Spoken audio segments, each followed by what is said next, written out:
Всем привет! Сегодня я вам покажу, как готовить тайское блюдо лааб. Давайте начнем.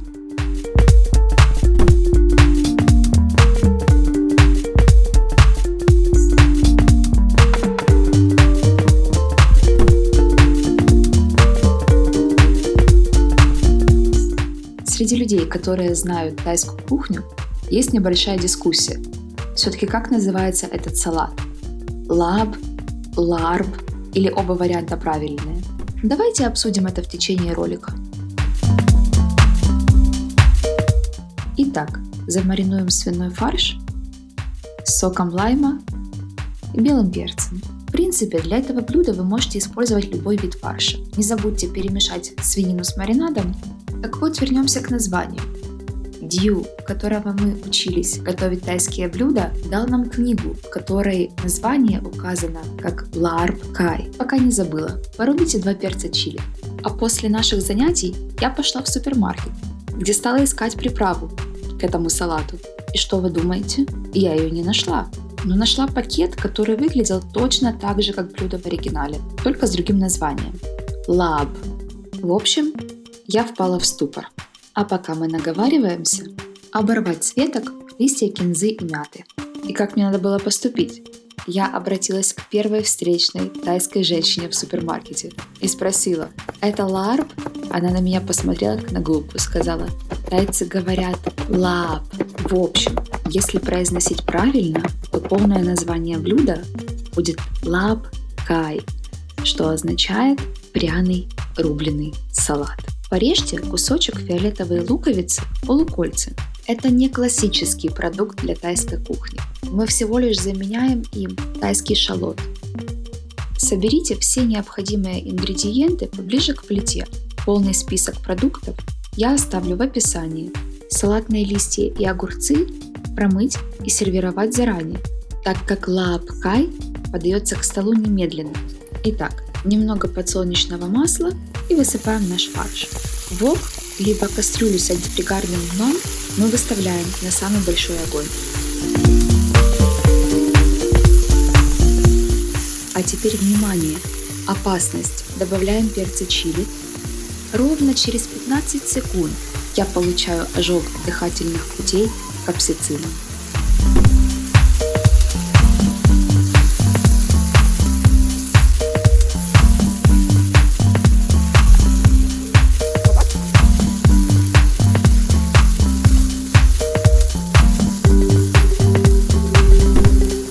Пальмовый сахар.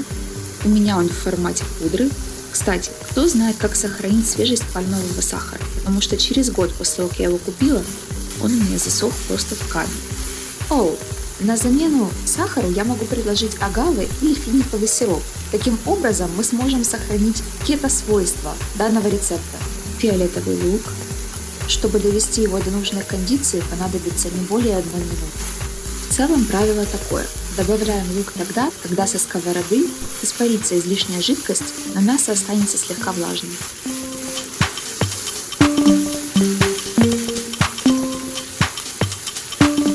Рыбный соус.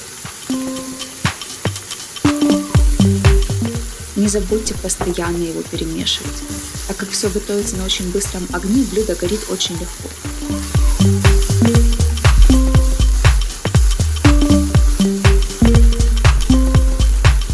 Сок лайма. Пожалуйста, никогда не заменяйте сок лайма лимоном. Это 2 принципиально разных цитрусовых плода. 30 секунд и высыпаем нашу зелень. Еще буквально 15 секунд и снимаем с огня.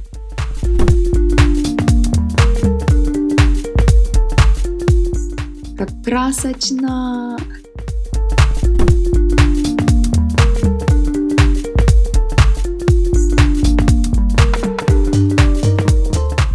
И, как я говорила, немедленно сервируем на салат. Горячий пар бьет в лицо и в камеру. Острота щекочет нос.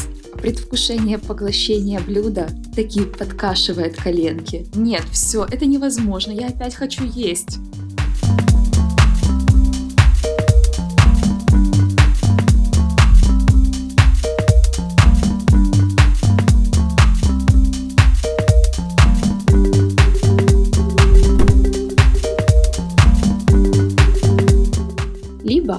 сервировать с рисом. Вот так.